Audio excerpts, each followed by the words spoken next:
और 1 अप्रैल 2026 से बड़े बदलाव लागू होने जा रहे हैं। 12 लाख तक की आय जहां टैक्स फ्री होगी, जबकि नया इनकम टैक्स एक्ट प्रभावी होगा। वहीं एटीएम निकासी पर चार्ज बढ़ेंगे और ट्रेन टिकट रिफंड के नियम सख्त होंगे। जानिए इस रिपोर्ट में कि 1 अप्रैल से आपकी जिंदगी में क्या क्या बदल रहा है।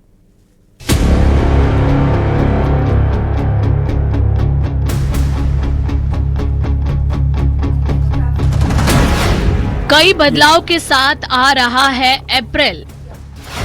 टैक्स से लेकर ट्रेन टिकट तक बदलेंगे नियम।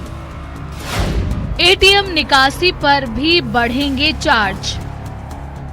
हर साल की तरह इस बार भी 1 अप्रैल अपने साथ कई बड़े बदलाव लेकर आ रहा है। नया वित्तीय वर्ष 2026 और 27 शुरू होते ही बैंकिंग, टैक्स, गैस, ट्रैवल और रोजमर्रा के खर्च से जुड़े नियम बदल जाएंगे।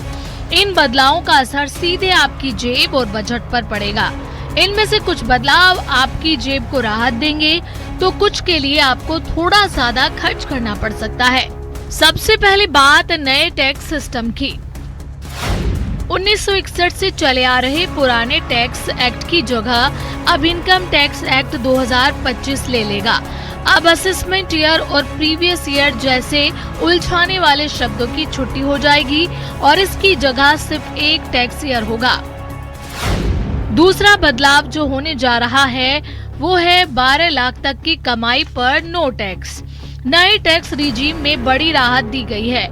अब अगर आपकी सालाना आय 12 लाख रुपए तक है तो आपको कोई टैक्स नहीं देना होगा। सेक्शन 87A के तहत रिबेट बढ़ाने से मिडिल क्लास को बड़ा फायदा मिलेगा। इसके साथ ही फॉर्म 16 की जगह नया फॉर्म ले लेगा। अब तक इस्तेमाल हो रहे फॉर्म 16 और 16A की जगह 1 अप्रैल से फॉर्म 130 और फॉर्म 131 आ जाएंगे। इससे टैक्स रिपोर्टिंग और भी क्लियर और व्यवस्थित होने की उम्मीद है। इसके साथ ही पैन कार्ड के लिए सख्त नियम होने जा रहे हैं। पैन कार्ड बनवाने के नियम भी सख्त हो रहे हैं। अब केवल आधार कार्ड से जन्मतिथि का प्रमाण नहीं चलेगा। इसके लिए 10वीं मार्कशीट या पासपोर्ट जैसे दस्तावेज जरूरी होंगे। रसोई गैस और फ्यूल के दाम में बढ़ोतरी। 1 अप्रैल से घरेलू एलपीजी सिलेंडर की कीमतों में बदलाव संभव है। साथ ही सीएनजी, पीएनजी और एएफटी के दाम भी बदल सकते हैं, जिसका असर आपके रोजाना खर्च और हवाई यात्रा पर पड़ेगा। एटीएम से पैसा निकालना भी महंगा होगा। अब एटीएम से पैसा निकालना थोड़ा महंगा पड़ सकता है। एचडीएफसी जैसे बैंक अब यूपीआई के जरिए एटीएम से पैसे निकालने को भी फ्री लिमिट में गिनेंगे। 5 ट्रांजैक्शन के बाद हर बार 23 रुपए देने होंगे। वहीं बंधन बैंक में बैलेंस कम होने की वजह से ट्रांजैक्शन फेल हुआ तो 25 रुपए का जुर्माना लगेगा। पैसे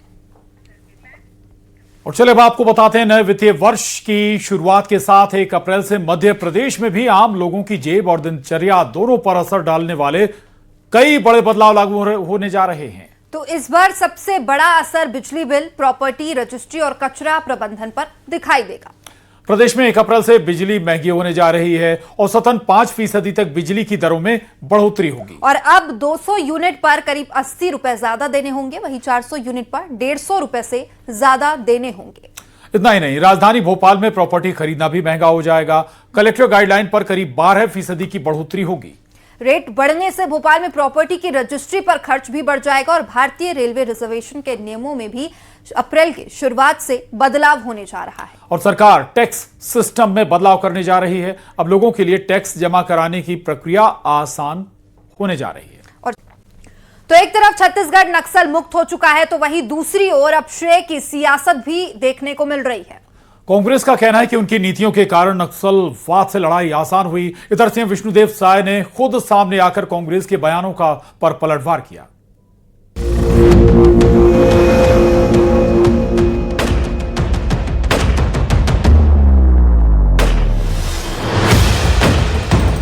(2026) 31 मार्च को नक्सलवाद इस देश से समाप्त हो जाएगा। लाल आतंक पर प्रहार, हुआ काम तमाम।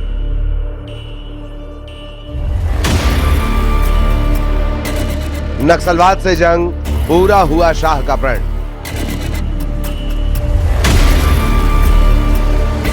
सुरक्षा बलों का तेज वार, हुए सरेंडर, छोड़े हथियार।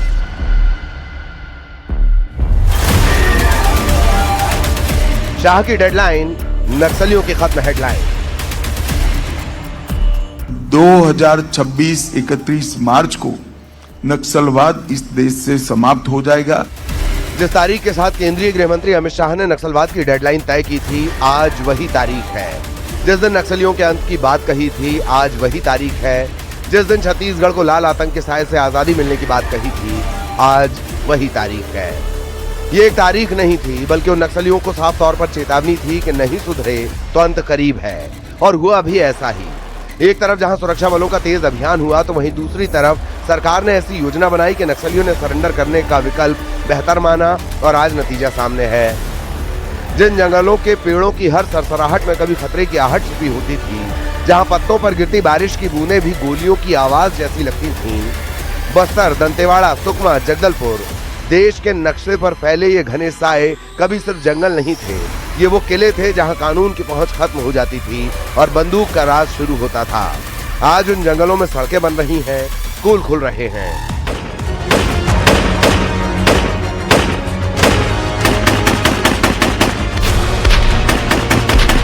गृहमंत्री जी का संकल्प, आज वही दिन है 31 मार्च, जिसको हमारे गृह मंत्री जी ने 24 अगस्त में ये तय कर दिया था कि 31 मार्च 2026 को पूरे देश से नक्सलवाद को समाप्त करना है। और आप सब लोग देखे हैं कि उनका संकल्प पूरा हुआ है। क्रिस्टल क्लियर रोड मैप था, मल्टीपल डायमेंशन पर अप्रोच किया जाना आवश्यक था, यह था। तो वो उसके बाद से ही कवायद शुरू होती है। और आप ये देखेंगे कि सबसे बड़ी बात जो मैं आपसे कहना चाहता हूँ, उसमें सबसे बड़ा कारक कोई था तो बस्तर को ही अगर हम फोकस कर माने, तो बस्तर की जनता ने लाल आतंक को आगे स्वीकार करने का मन छोड़ दिया। बस्तर की जनता ने यह ठान लिया था कि ये नक्सलवाद अब समाप्त हो जाना चाहिए, क्योंकि बस्तर के गांव तक स्कूल, अस्पताल, आंगनबाड़ी, बिजली, पानी, सड़क, मोबाइल के टावर, सिंचाई के व्यवस्थाएं उन्नत किस्म के बीच पहुंचना चाहिए। एक तरफ छत्तीसगढ़ नक्सल मुक्त हो चुका है, तो वहीं दूसरी ओर अब श्रेय की सियासत शुरू हो चुकी है। कांग्रेस का कहना है कि उनकी नीतियों के कारण नक्सलवाद से लड़ाई आसान हुई। जिस मंच में, जिस जगह में स्थान और समय वो तय कर ले, मैं बहस के लिए तैयार हूँ। लेकिन प्रदेश को, देश को गुमराह उनको नहीं करना चाहिए। वो झूठ पर झूठ बोलते जा रहे हैं। नक्सलवाद के मामले में कांग्रेस का स्टैंड बहुत स्पष्ट रहा है और कांग्रेस की नीतियों के अनुरूप हमने काम किया है। एक तरफ 31 मार्च 2026 तक देश को नक्सल मुक्त का दावा है, तो वहीं दूसरी तरफ कांग्रेस का सवाल है कि क्या अब नक्सलियों के प्रदेश में हमले नहीं होंगे। Bureau report, news 18।